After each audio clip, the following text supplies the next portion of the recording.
एक एक काल काल है, समय है। अभी जो चल रहा है ये परमेश्वर का अनुग्रह का काल करके कहते हैं। क्या कहते हैं? अनुग्रह का समय।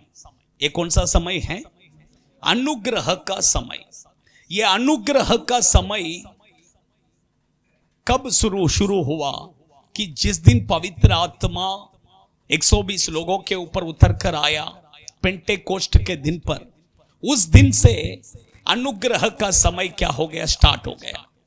यह अनुग्रह का समय कब तक रहेगा?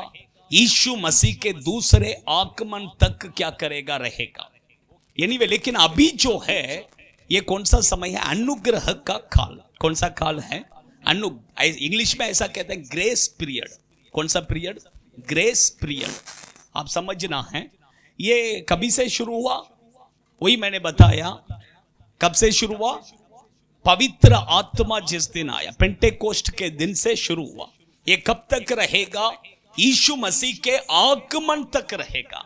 ये पूरा पीरियड क्या है? ग्रेस पीरियड, अनुग्रह का काल। वो अनुग्रह का काल खत्म होने के बाद में एक काल आने वाला है, वो है उपद्रव का काल। कौन सा काल? उपद्रव का काल। और वो उपद्रव के काल में, ये अनुग्रह के काल में देखिए, आपके और मेरे पास परमेश्वर का वचन है, बाइबल है, प्रचार हमें सुनने के लिए मिलता है। हमारे लिए सब क्या करता है? मिलता है, सब कुछ मिल रहा है। परमेश्वर के कृपा, परमेश्वर के अनुग्रह के द्वारा हमें सब कुछ क्या कर रहा है? मिल रहा है। लेकिन वो महा उपद्रव का काल में बाइबल कहता है कि आपके पास बाइबल भी नहीं रहेगा। क्या नहीं रहेगा? बाइबल नहीं रहेगा। प्रचार आपको सुनने के लिए नहीं मिलेगा। प्रचार आपको सुनने के लिए नहीं मिलेगा। इसलिए उसके बारे में आमोस भविष्यद्वक्ता कहता है कि एक बड़ा अकाल आने वाला है। एक बड़ा अकाल। कौन सा अकाल? वही वचन में लिखा है, वचन नहीं मिलेगा। ये वचन आपको क्या नहीं करेगा? नहीं मिलेगा। बाइबल नहीं रहेगा। बाइबल उस समय पर क्या नहीं करेगा? नहीं रहेगा। चर्च रहेगा, लेकिन चर्च में प्रचार करने के लिए पास्टर नहीं रहेगा। ऐसा एक समय आने वाला है। इसलिए परमेश्वर के बच्चे उस समय पर, मैं कहता अभी देखिए, अभी हमें कुछ मीटिंग है, कहां पर है, कौन सा डेट में है, कौन आ रहा है प्रचार करने के लिए, सब हमको पता है। लेकिन उस समय पर ऐसा नहीं है। उस समय पर अचानक कोई स्वर्गदूत आकर क्या होगा? प्रकट होगा, और वो क्या करेगा? प्रचार करेगा। इसलिए लोग क्या करेंगे? वो कब आएगा, किधर आएगा, ये किसी को पता नहीं है। आप समझ रहे हैं? इसलिए लोग क्या करेंगे? समुद्र छोड़कर, समुद्र पार कर कर क्या करेंगे? वचन सुनने के लिए जाएंगे। फिर भी उनको क्या नहीं मिलेगा? वचन नहीं मिलेगा। परमेश्वर के बच्चे, लेकिन मैं उसके बारे में नहीं बताना चाहता हूं। मैं अभी बताना जा रहा हूं कि अनुग्रह का काल। ये कौन सा काल है? अनुग्रह का काल। ये अनुग्रह का काल बहुत जल्द क्या होने वाला है? खत्म होने वाला है। बहुत जल्द खत्म होने वाला है। इसलिए ये अनुग्रह का काल को हम क्या करना है? यूज करना है। ये अनुग्रह का काल में प्रभु हमें बहुत सारा आशीष उसके अनुग्रह के द्वारा क्या करते हैं? देते हैं। क्या क्या आशीष देते हैं उसके बारे में मैं एक 5-6 पॉइंट में आपके बीच में बताता हूं। उसके बाद कुछ बातों को बताकर हम क्या करेंगे? प्रार्थना करेंगे। ले लीजिए एफिसियों की पत्री, उसका 2 अध्याय 8वां वचन। एफिसियों की पत्री 2 अध्याय 8वां वचन। क्योंकि विश्वास के द्वारा अनुग्रह ही से तुम्हारा उद्धार हुआ है, और ये तुम्हारी ओर से नहीं वरन परमेश्वर का दान है। हालेलुया। अच्छा ध्यान से, अनुग्रह के द्वारा हमें उद्धार मिलता है। अनुग्रह के द्वारा हमें क्या मिलता है? पहला आशीष प्रभु देते हैं, उद्धार। ये कब मिलेगा? ये अनुग्रह के काल में मिलेगा। जिस दिन ये अनुग्रह का काल खत्म हो जाएगा, उसके बाद उद्धार नहीं रहेगा। इसलिए परमेश्वर के बच्चे, ये अनुग्रह का काल बहुत जल्द क्या होने वाला है? खत्म होने वाला है। ये अनुग्रह के काल में हमें उद्धार क्या करता है, मिलता है। उद्धार बोलेंगे तो क्या है, पापों की क्षमा, पापों की क्षमा। देखिए कैसा मिलता है, विश्वास के द्वारा। आपको और मुझे कुछ नहीं करना है, सिर्फ प्रभु यीशु के ऊपर क्या करना है, विश्वास करेंगे तो बस, और अपने पाप को कबूल करेंगे तो बस प्रभु हमें उद्धार क्या करते हैं, मुफ्त में देते हैं। गिफ्ट, गिफ्ट वचन में लिखा है कि गिफ्ट प्रभु देते हैं। उद्धार क्या है, परमेश्वर का एक गिफ्ट है। लेकिन अच्छा ध्यान से, ये उद्धार ये अनुग्रह के काल में ही क्या करेगा, मिलेगा, उसके बाद में क्या नहीं करेगा, नहीं मिलेगा। इसलिए परमेश्वर के बच्चे जितना जल्दी हो सके उतना जल्दी अपने पाप के जीवन को छोड़कर मन फिराकर ये अनुग्रह के द्वारा हमें जो उद्धार प्रभु देते हैं, वो उद्धार को हम क्या करना है, पाना है। कुछ लोग सोचते हैं और थोड़ा दिन जाने दो, और थोड़ा समय जाने दो, और थोड़ा साल जाने दो। लेकिन परमेश्वर के बच्चे, मैं कहता हूं कि अनुग्रह का काल कब खत्म होगा पता नहीं। इसलिए आप अपने पाप का जीवन को छोड़कर जल्दी से जल्दी मन फिराकर परमेश्वर के अनुग्रह के द्वारा हमें जो उद्धार मिलता है, उस उद्धार को क्या कर लीजिए, पा लीजिए, है कि नहीं? नहीं तो फिर क्या नहीं करेगा, नहीं मिलेगा। हालेलुया। सेकंड प्रभु हमें ये अनुग्रह के द्वारा क्या आशीष देते हैं, पढ़िए जकरिया भविष्यद्वक्ता के किताब 12वां अध्याय उसका 10वां वचन पढ़िए। मैं दाऊद के घराने और यरूशलेम के निवासियों पर अपना अनुग्रह करने वाली और प्रार्थना सिखाने वाली आत्मा उंडेलूंगा, तब वे मुझे ताकेंगे। अनुग्रह और प्रार्थना की आत्मा, अनुग्रह की आत्मा, कौन सा आत्मा, कौन सा आत्मा, अनुग्रह, अनुग्रह की आत्मा, कौन सा आत्मा, ये अनुग्रह की आत्मा कौन सा आत्मा है, पवित्र आत्मा। पवित्र आत्मा हमें कैसा मिलता है, अनुग्रह के द्वारा, प्रभु का अनुग्रह। प्रभु का अनुग्रह जिसके ऊपर है उसको वो पवित्र आत्मा क्या करेगा, मिलेगा। आप समझ रहे हैं? देखिए पुराने नियम के समय पर आप देखेंगे सबको परमेश्वर पवित्र आत्मा का अभिषेक नहीं देते थे। कुछ लोगों को, सिर्फ सेलेक्टेड लोगों को परमेश्वर वो पवित्र आत्मा का अभिषेक देते थे। लेकिन जब से ये अनुग्रह का काल शुरू हुआ, तब से लेकर अभी तक परमेश्वर सबको क्या करते हैं, पवित्र आत्मा का अभिषेक देते हैं। क्यों देते हैं? उसका अनुग्रह है, उसका अनुग्रह है। आप समझ रहे हैं? उसका अनुग्रह, उसका अनुग्रह बोले तो कृपा, वही है, अनुग्रह और कृपा एक ही है। उसका अनुग्रह के द्वारा वो हमें वो पवित्र आत्मा का अभिषेक क्या करते हैं, देते हैं। क्योंकि देखिए अच्छा ध्यान से, हमारा शरीर कैसा है, हमारा शरीर कैसा है, पाप है। हमारा शरीर क्या है, पाप से भरा हुआ। और परमेश्वर की आत्मा कैसा है, वो पवित्र आत्मा है। वो पवित्र आत्मा अगर ये गंदगी से भरा हुआ जगह पर आकर निवास करना है तो ये होने वाली बात नहीं है।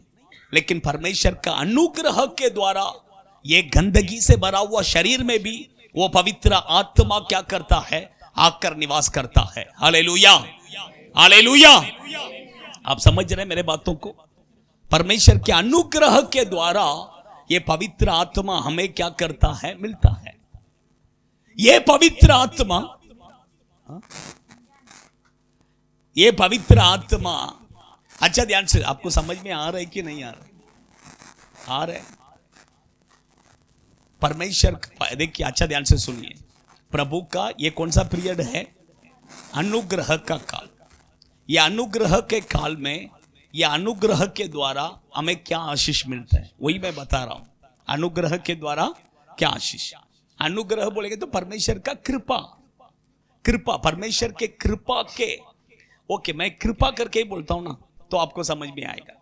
परमेश्वर के ये कौन सा पीरियड है, कृपा, परमेश्वर का ग्रेस पीरियड, कृपा का समय है। ये समय पर परमेश्वर के कृपा के द्वारा हमें कुछ आशीष प्रभु क्या करते हैं, देते हैं। वही मैंने बताया, पहला हमें क्या आशीष प्रभु देते हैं, उद्धार देते हैं, उद्धार देते हैं। सेकंड, पवित्र आत्मा का अभिषेक प्रभु हमें क्या करते हैं, देते हैं। ये कब तक मिलेगा? ये अनुग्रह का काल जब तक है, ये कृपा का समय जब तक है तब तक मिलेगा, उसके बाद में नहीं मिलेगा। एक बार यीशु आ गया, पवित्र आत्मा यहां से चले जाएगा, उसके बाद पवित्र आत्मा आप चाहेंगे तो भी नहीं मिलेगा। आप समझ रहे हैं मेरे बातों को? इसलिए ये पवित्र आत्मा कैसा मिलता है? पवित्र आत्मा के लिए तुमने कुछ किया है? कुछ किया है क्या? हा? कुछ भी नहीं किया, लेकिन कैसा मिलता है? परमेश्वर का कृपा, परमेश्वर का कृपा, वही अनुग्रह, प्रभु का अनुग्रह के द्वारा हमें क्या करता है? प्रभु देते हैं। क्योंकि हमारा शरीर कोई इतना पवित्र नहीं है जो हम सब पाने का जैसा। हमारा शरीर पूरा कैसा गंदगी से भरा है कि नहीं? कोई गंदगी जगह पर आप जाके बैठेंगे क्या? हम जाके रहेंगे? सोचिए, हम जाके नहीं रहते हैं, लेकिन ये पवित्र आत्मा इतना वो पवित्र है, वो पवित्र आत्मा अगर ये गंदगी से भरा हुआ शरीर में आकर बैठ रहा है, उसको क्यों पता है क्या? परमेश्वर का कृपा, प्रभु का अनुग्रह, वो अनुग्रह के कारण यहां पर आकर क्या करते, बैठते। यहां पर वो अनुग्रह के कारण पवित्र आत्मा हमें क्या करता है, मिलता है। अभी ये पवित्र आत्मा हमारे अंदर आकर क्या करता है कि हमें, हमारा जीवन को क्या करता है, बदलता है। वही भजन संहिता में हमने क्या पढ़ा? हमारा स्वभाव कैसा है? स्वभाव किसके जैसा है? जानवरों के जैसा है। हमारा एक एक कैरेक्टर देखेंगे तो जानवर का जैसा है। इसलिए देखिए, बच्चे लोगों को माँ बाप चिल्लाते समय ये बंदर का जैसा, ये भैंस का जैसा, ये बैल का जैसा, ऐसा बोलते हैं। जानवरों को नाम क्यों लेते हैं? क्यों लेते हैं? क्योंकि हमारे अंदर जो कैरेक्टर्स है वो सब किसका कैरेक्टर्स है? जानवर का जैसा कैरेक्टर्स।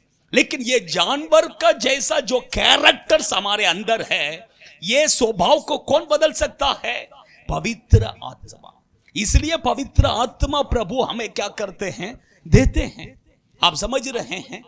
आपको समझ में आ रहा है? इसलिए वो पवित्र आत्मा प्रभु हमें देते हैं ताकि जानवर का जैसा रहने वाले हमें प्रभु का जैसा, यीशु का जैसा क्या करना है, बदलना है। हम कैसे हैं? जानवर के जैसे हैं। हमें किसके जैसा बदलना है? यीशु का जैसा। और वो कौन बदल सकता है? पवित्र आत्मा ही बदल सकता है।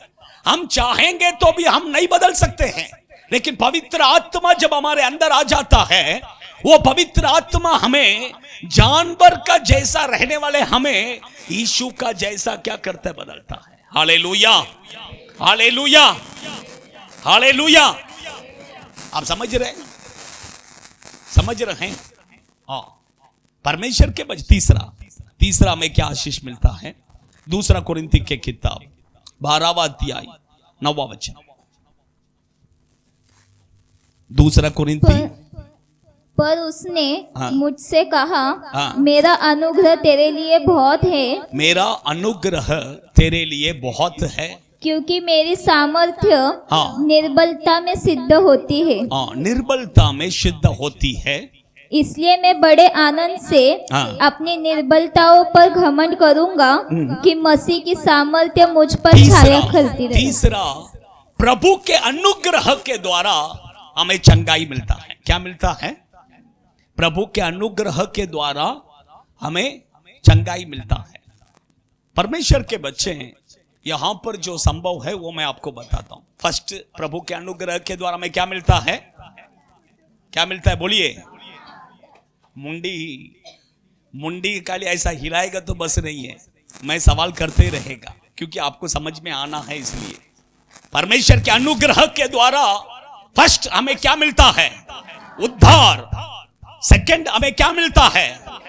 पवित्र आत्मा। तीसरा, हमें क्या मिलता है? चंगाई। जोर से बोलिए, जोर से बोलिए, जोर से बोलिए। हाँ, परमेश्वर के अनुग्रह के द्वारा हमें क्या मिलता है? चंगाई मिलता है। देखिए, यहां पर प्रेरित पौलुस, उसके शरीर में एक बीमारी था, उसके शरीर में एक बीमारी था। उस बीमारी के लिए उसने परमेश्वर के पास 3 बार प्रार्थना किया। 3 बार क्या किया? प्रार्थना किया। तीनों बार प्रभु का जवाब एक ही था कि मेरा अनुग्रह तेरे लिए क्या है, काफी है। मेरा अनुग्रह तेरे लिए काफी है, मेरा अनुग्रह तेरे लिए काफी है। बस उतना यही जवाब था। लेकिन उसके बाद वो अनुग्रह क्या किया पता है क्या? उसका बीमारी को चंगा किया। उसका बीमारी को क्या किया? चंगा किया। इसलिए मैंने कहा परमेश्वर का अनुग्रह के द्वारा हमें चंगाई मिलता है। आप समझ रहे हैं? देखिए, हमारे शरीर में जो बीमारी है वही बीमारी आप बाहर के लोगों के शरीर में भी है। दुनिया में देखो कितने लोग यही बीमारी से मर रहे हैं, लेकिन परमेश्वर हमें उसके अनुग्रह के द्वारा हमें चंगा देकर हमें जीवित रखा है कि नहीं? ये क्या है? परमेश्वर का अनुग्रह। परमेश्वर के अनुग्रह के द्वारा ही हमें क्या मिलता है? चंगाई मिलता है। देखिए, परमेश्वर का अनुग्रह आपके ऊपर रहेगा, आपका शरीर में कोई भी बीमारी क्यों ना हो, वो बीमारी उसके अनुग्रह के द्वारा क्या हो जाएगा? चंगा हो जाएगा। आप समझ रहे हैं? इसलिए परमेश्वर के बच्चे हैं। देखिए, दुनिया के लोगों में हम में यही फर्क है। परमेश्वर का अनुग्रह हमारे साथ रहने के कारण बीमारी आता ही नहीं है, बीमारी आएगा ही नहीं है। अगर आ भी गया तो भी यीशु क्या करते हैं? उसके अनुग्रह के द्वारा हमें चंगाई मिलता है। देखिए, चंगाई में भी 3 टाइप है। कितना टाइप है? 3 टाइप है। कुछ लोगों को फर्स्ट में कहता बीमारी आएगा ही नहीं। सेकंड, बीमारी आएगा तो भी प्रभु क्या करेगा? चंगाई करेगा। तीसरा, बीमारी आएगा तो भी दवाई पानी से तो भी क्या हो जाएगा? कौन चंगाई कौन करता है? दवाई पानी से भी परमेश्वर ही चंगाई करता है। बाइबल में लिखा है, मैं आपको बताता हूं। अच्छा, ध्यान से सुनिए।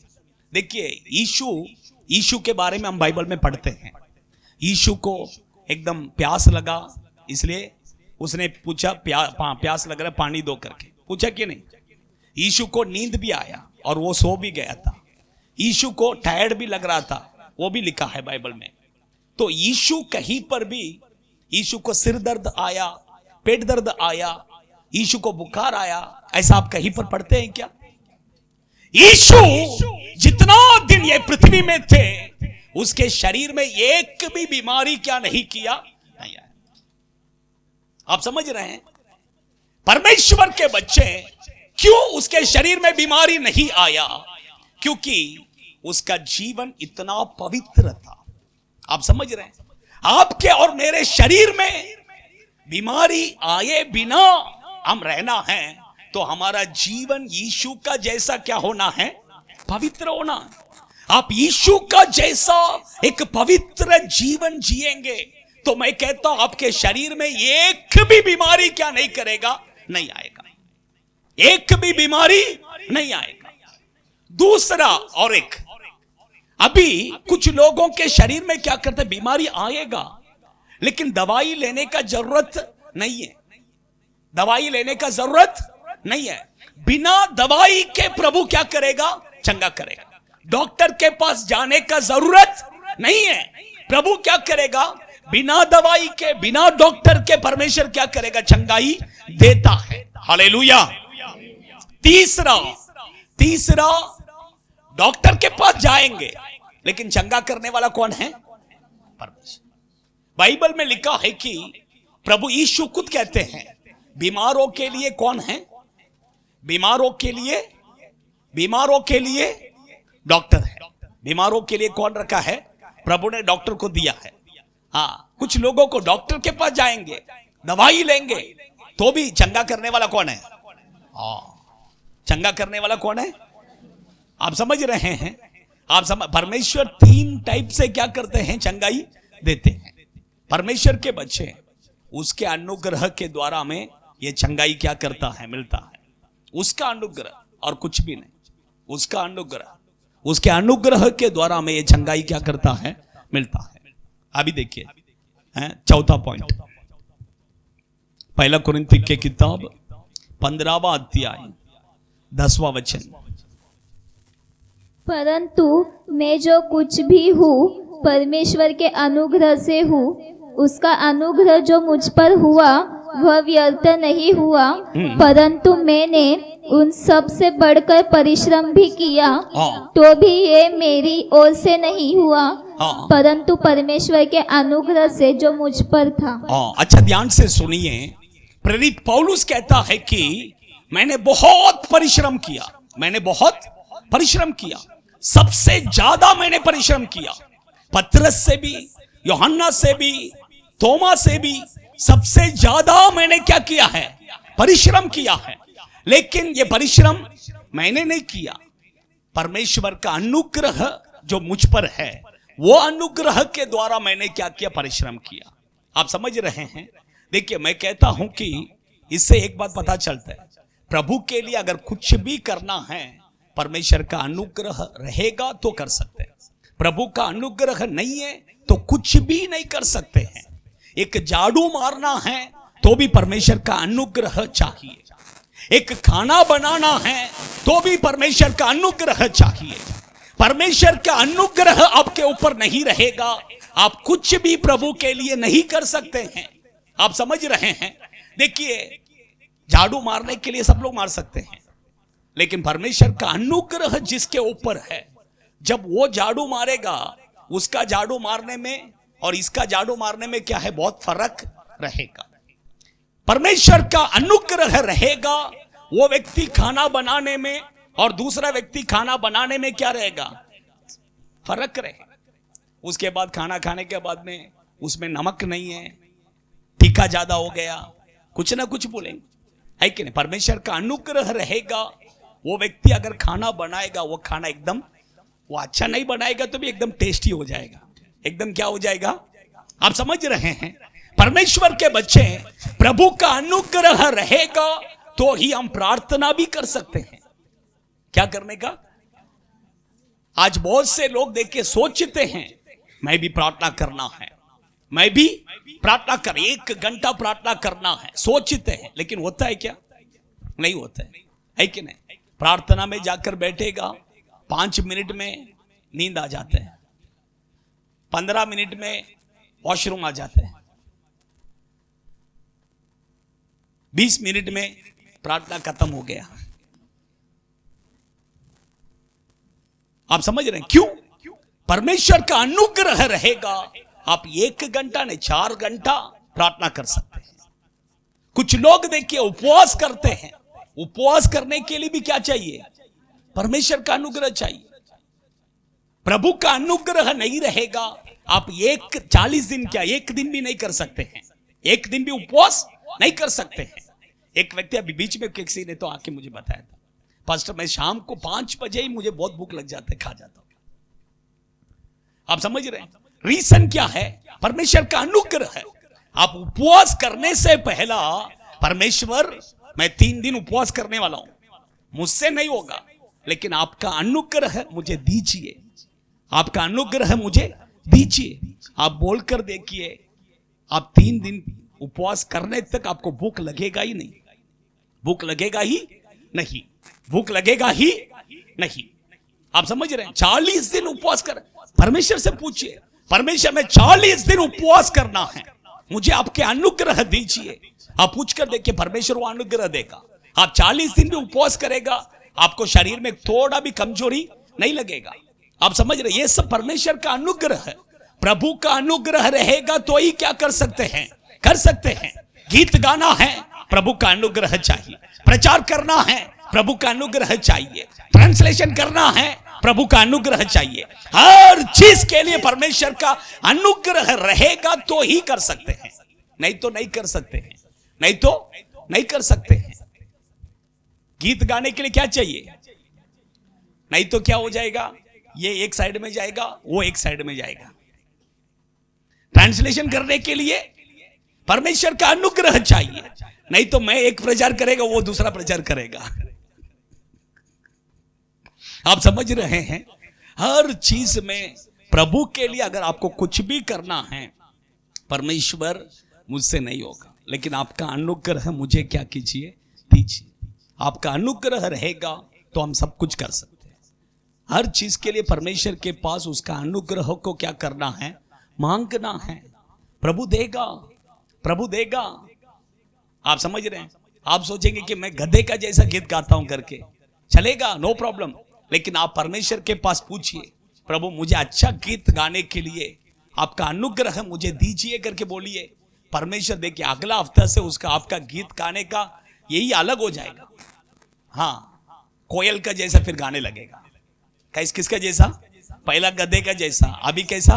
कोयल का जैसा। आप समझ रहे हैं? लोग बोलेंगे बाप रे कितना अच्छा गा रहा है, तेरा आवाज कोयल का जैसा है। बोलेंगे आके, बोलेंगे कि नहीं बोलेंगे? हाँ, यही परमेश्वर का अनुग्रह है। देखिए मैं कहता इतना ही नहीं है, आप देखिए फैमिली चलाना है तो भी परमेश्वर का अनुग्रह चाहिए। कितना परिवार देखिए आज टूट जाता है, क्या हो जाता है? पूछेगा तो कंपनी में बड़ा मैनेजर, पूछेगा तो क्या है? मैं कंपनी में बड़ा मैनेजर है, मेरे हाथ के नीचे 100 लोग हैं, 100 लोगों को मैनेज कर लिया, लेकिन इधर एक घर को मैनेज करने के लिए इसके पास हिम्मत नहीं है। आप समझ रहे? रीजन परमेश्वर का अनुग्रह, प्रभु का अनुग्रह रहेगा तो ही आपका परिवार को आप क्या कर सकते हैं? अच्छे से चला सकते हैं। काम करने के लिए, बिजनेस करने के लिए, पढ़ाई करने के लिए भी क्या चाहिए? परमेश्वर के पास से अनुग्रह को पूछिए, प्रभु मैं इतना अच्छा पढ़ाई नहीं कर सकता हूं, लेकिन आपका अनुग्रह मुझे दीजिए, मैं अच्छा पढ़ाई करना है कि नहीं? परमेश्वर से पूछ के देखिए, प्रभु वो अनुग्रह आपको क्या करेगा? देगा। वो देगा तब आप अच्छा से क्या करेंगे? पढ़ाई करेंगे। वो अनुग्रह के बिना आप पढ़ाई करेंगे, फिर केटी भी आएगा, सीटी भी आएगा, वीटी भी आएगा, सब टी आएगा। लेकिन परमेश्वर का अनुग्रह को पाकर आप पढ़ाई करेंगे, कुछ भी नहीं आएगा, कुछ भी नहीं आएगा। हाँ, हमारे चर्च में देखो कितने लोगों को परमेश्वर का अनुग्रह है। 10th में जो ABCD भी नहीं आते वो भी क्या है? 65%। वो भी क्या है? 65%। कैसा? परमेश्वर का अनुग्रह और कुछ भी नहीं, परमेश्वर का अनुग्रह। मैंने सोचा था ये लड़का को ABCD भी नहीं आता है, अरे ये तो पास होगा ही नहीं करके सोचा। इसने एग्जाम में जाके क्या लिखा मुझे पता नहीं है, और उसका पेपर करेक्शन करने वाला कैसा करेक्शन किया वो भी मुझे पता नहीं है, लेकिन मार्क्स देखा तो 65% है। आप समझ रहे? ये कैसा? प्रभु का अनुग्रह। और जो अच्छा पढ़ने वाला है उसको देखेगा तो 50%, 40%, 45%। रीजन और कुछ भी नहीं, परमेश्वर का अनुग्रह है, प्रभु का अनुग्रह है। इसलिए देखिए परमेश्वर का अनुग्रह को हम क्या करना है? पाना। फर्स्ट, परमेश्वर का अनुग्रह उद्धार मिलता है। सेकंड, प्रभु के अनुग्रह के द्वारा पवित्र आत्मा। थर्ड, परमेश्वर के अनुग्रह के द्वारा चंगाई। फोर्थ, परमेश्वर के अनुग्रह के द्वारा प्रभु के लिए परिश्रम करने के लिए भी क्या चाहिए? प्रभु का अनुग्रह। फिफ्थ पढ़िए, पहला पत्रस के किताब 1 अध्याय 13वां वचन पढ़िए। पहला पत्रस 1 अध्याय 13वां वचन।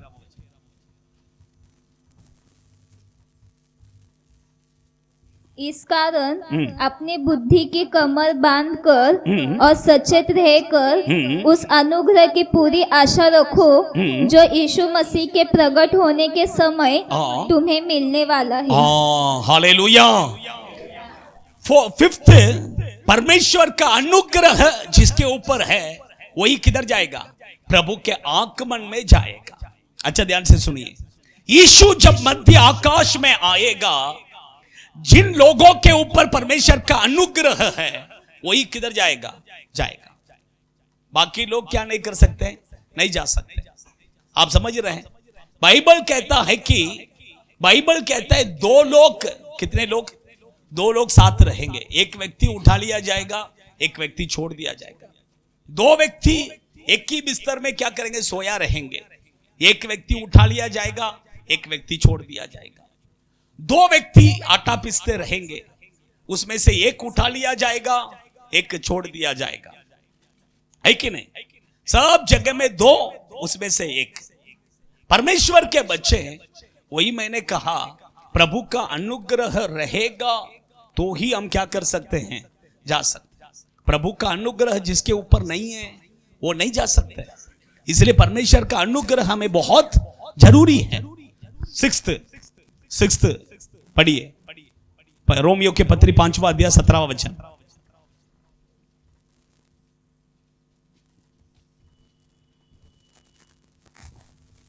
क्योंकि जब एक मनुष्य के अपराध के कारण मृत्यु ने उस एक ही के द्वारा राज्य किया, तो जो लोग अनुग्रह और धर्म रूपी वरदान बहुतायत से पाते हैं, वे एक मनुष्य के अर्थात यीशु मसीह के द्वारा अवश्य ही अनंत जीवन में राज्य करेंगे। अनंत जीवन में राज्य करेंगे। देखिए सिक्स्थ पॉइंट, परमेश्वर का अनुग्रह जिसके ऊपर है वो ही अनंत काल का जीवन में क्या करेगा, राज्य करेगा। अनंत काल का जीवन बोलेंगे तो 1000 साल ये पृथ्वी में हम क्या करने वाले हैं, यीशु मसीह के साथ रहने वाले हैं। उस समय पर कौन राज्य करेगा, जिसके ऊपर प्रभु का अनुग्रह है। आप समझ रहे हैं, वही लोग क्या करेंगे, राज करेंगे। अभी देखिए मैंने 6 पॉइंट बता दिया। अभी ये परमेश्वर का अनुग्रह कैसा हमें मिलेगा, मैं 1-2 पॉइंट खाली मैं क्या करता हूं बताकर हम खत्म करेंगे, प्रार्थना करके खत्म करेंगे। जल्दी ले लीजिए, पढ़िए 2 कोरिन्थी के किताब 4 अध्याय 15वां वचन। 2 कोरिन्थी के किताब 4 अध्याय 15वां वचन, जल्दी पढ़िए।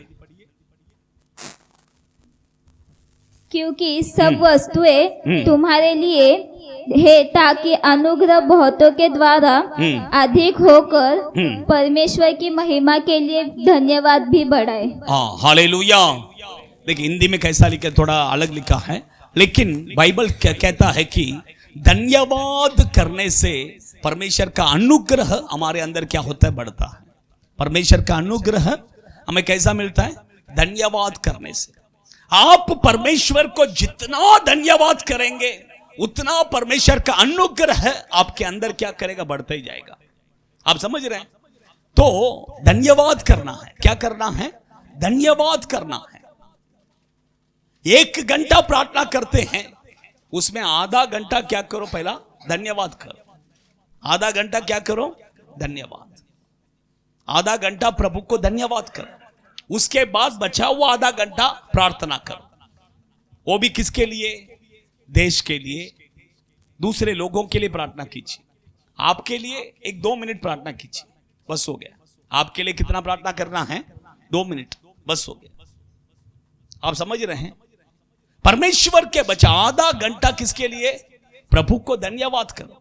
आधा घंटा रोज धन्यवाद करो, आप देखिए ऑटोमेटिक वो धन्यवाद करने में जो है बहुत सारा आशीष हमें मिलता है, बहुत सारा आशीष हमें मिलता है। इसलिए मैं कहता हूं धन्यवाद करो, परमेश्वर का अनुग्रह आपके अंदर क्या करेगा, बढ़ते ही जाएगा। हाँ, सेकंड, विलाप गीत के किताब 3 अध्याय 22 और 23। विलाप गीत 3 अध्याय 22 और 23 पढ़िए। यिर्मयाह के बाद में आएगा, यिर्मयाह के बाद में विलाप गीत, यिर्मयाह के बाद में एजेकियल के पहला विलाप गीत 3 अध्याय 22वां वचन 23वां वचन। हम मिट नहीं गए, ये यहोवा की महाकरुणा का फल है, क्योंकि उसकी दया अमर है, प्रति भोर वह नई होती रहती है। प्रति भोर परमेश्वर का करुणा क्या होता है, परमेश्वर का अनुग्रह नया होता है। उसका मतलब सुबह भोर के समय पर जो उठकर परमेश्वर के उपस्थिति में जाते हैं उसको परमेश्वर का अनुग्रह क्या करेगा, मिलता है। कितना बजे उठना है, कभी जाना है, सुबह भोर के समय पर उठकर प्रार्थना करना है। 4 बजे या तो 5 बजे, 4 बजे या तो 5 बजे उठकर क्या करना है, प्रार्थना करना है। तो ही परमेश्वर का अनुग्रह क्या करेगा, नया अनुग्रह मिलेगा। क्या मिलेगा, पुराना नहीं मिलेगा, नया, रोज नया नया नया नया मिलेगा। आप समझ रहे हैं? इसलिए सुबह भोर के समय पर क्या करना है, प्रार्थना करना है। 6 बजे नहीं, 5 बजे, 5 बजे, 4 बजे, 6 बजे तो सूर्य आ जाता है कि नहीं? इजरायली लोगों को मन्ना परमेश्वर ने 40 साल क्या खिलाया, मन्ना खिलाया। ये मन्ना लेने के लिए उनको कभी जाना पड़ता है? सुबह भोर को जाना पड़ता है। सूर्य आने से पहला क्या घर से बाहर आना चाहिए, किधर दूर नहीं जाना है। घर के दरवाजा के बाहर ऐसा पड़ा रहेगा, दरवाजा के बाहर पूरा मन्ना पड़ा रहेगा। सुबह उठकर जाना है, बर्तन लेके जाके निकालना है, घर पे लेके आना। थोड़ा लेट जाएगा नहीं मिलेगा, उस दिन फिर भूखा रहना पड़ेगा। परमेश्वर के बच्चे हैं, उसी तरह सुबह भोर के समय पर क्या करना है? प्रार्थना। सुबह भोर के समय पर क्या करना है? प्रार्थना करना है। देखिए मुस्लिम लोगों को देखिए, सुबह 4 बजे उनका 4 बजे ना कि 5 बजे 4 बजे उनका नमाज। हिंदू लोगों को देखिए सुबह देखिए मंदिर में जाके घंटी बजाते हैं, है कि नहीं? लेकिन हम अच्छा से सोते हैं। 8 बजे उठो, 9 बजे उठो, 10 बजे उठो, है कि नहीं? मैं कहता हूं सुबह 4 बजे उठो। अगर 4 बजे नहीं होता है, कम से कम 5 बजे तो क्या करो, उठो। हमारे बच्चे लोगों को देखो कितना फोन लगाते हैं, फिर भी नहीं उठते। फिर भी फोन लगा के उठाने के बाद में भी नहीं उठते हैं। कुछ घर में तो एक घर में मैं 4 बार लगाता हूं। एक घर में 4 लोग हैं, चारों को फोन लगाता हूं मैं, फिर भी नहीं उठते। मुझे ऐसा लगता है कि हम कैसा परमेश्वर के आगमन में जाएंगे, वो डाउट लग रहा है मुझे। क्योंकि प्रभु के आगमन के समय पर तुर ही क्या करेगा? फूका जाएगा। आवाज को सुनकर क्या करना पड़ेगा? जाना पड़ेगा। अगर सोया रहेगा, बिल का आवाज, फोन का बिल की आवाज से उठते नहीं है, तुरही की आवाज से कहां उठे? आप समझ रहे हैं? परमेश्वर के बच्चे देखिए, हम आपके लिए आपको हम जगाने के लिए जो कुछ कर सकते हैं सब करते हैं, है कि नहीं? सुबह 5 बजे क्यों प्रेयर रखे हैं? ताकि आपको उठ के प्रार्थना करो बोलेंगे तो आप कभी नहीं करेंगे। इसलिए हम क्या करते हैं, 5 बजे सबको उठा के चलो आधा घंटा हम क्या करेंगे, आधा घंटा तो भी प्रार्थना करेंगे करके करते हैं। अगर वो प्रार्थना में आप ज्वाइंट हो जाएगा तो भी बस हो गया। आप समझ रहे हैं? आपको परमेश्वर का अनुग्रह क्या करेगा? मिल जाएगा, है कि नहीं? देखिए ये जवान बच्चों के लिए खाली नहीं है, बड़े लोगों को भी है। आप भी बनते तो ज्वाइंट हो सकते हैं, ऐसा नहीं कि नहीं करके नहीं। आप अगर बोलेंगे तो आपको भी मैं फोन करेगा, आपको भी मैं क्या करेगा? उठाएगा। आप भी ज्वाइंट हो सकते हैं। आप समझ रहे हैं? आप खाली बोल के जाइए, कल से आपको फोन बराबर आ जाएगा। मैं 13 लोगों का लिस्ट रखा है। 13 लोगों का क्या रखा है? लिस्ट। वो 13 लोगों को बराबर मैं क्या करेगा? फोन लगाएगा। बराबर क्या करेगा? फोन लगाता हूं। पहला किसको लगाना है, दूसरा नंबर में कौन आता है, तीसरा नंबर में कौन आता है, ऐसा बड़ा लिस्ट रखा है मैं। आप समझ रहे? हाँ, वो लिस्ट के अनुसार बराबर क्या करेगा? फोन लगाएगा। आप भी क्या हो जाइए, वो लिस्ट में ऐड हो जाइए। सुबह 5 बजे उठकर प्रार्थना कीजिए, परमेश्वर का अनुग्रह आपको क्या करेगा? मिलेगा। आइए हम सब खड़े हो जाएंगे, अपने आंखों को बंद करेंगे।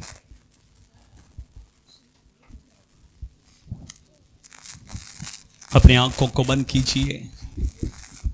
परमेश्वर के बच्चे, hallelujah, thank you Jesus, hallelujah, hallelujah.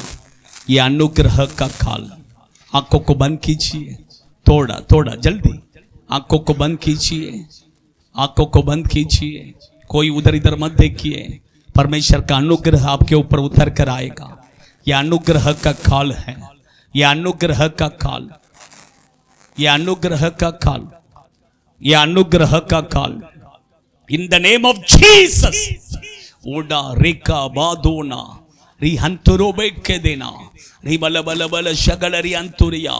ये अनुग्रह के काल में हमें कुछ आशीष प्रभु देते हैं। ये अनुग्रह का काल जब खत्म होगा, ये आशीष हमें नहीं मिलेगा। ये अनुग्रह के काल में प्रभु हमें उद्धार देते हैं। उद्धार, ये उद्धार बाद में नहीं मिलेगा। परमेश्वर के बच्चे, ये परमेश्वर के अनुग्रह के द्वारा हमें मिलता है। सेकंड, परमेश्वर के अनुग्रह के द्वारा हमें पवित्र आत्मा का अभिषेक मिलता है। पवित्र आत्मा का अभिषेक हमें मिलता है। तीसरा, प्रभु के अनुग्रह के द्वारा चंगाई मिलता है।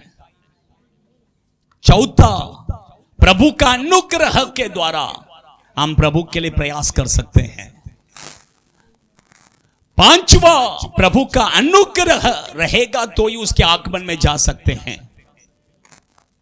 छठवा, परमेश्वर के अनुग्रह रहेगा तो उस अनंत काल का जीवन में हम राज कर सकते हैं। परमेश्वर का अनुग्रह हमें कैसा मिलता है? धन्यवाद करने से, धन्यवाद करने से, धन्यवाद करने से, धन्यवाद करने से। सभी लोग थोड़ा होठों को खोलकर आवाज उठाकर प्रभु को धन्यवाद कीजिए, प्रभु को धन्यवाद कीजिए, प्रभु को धन्यवाद कीजिए।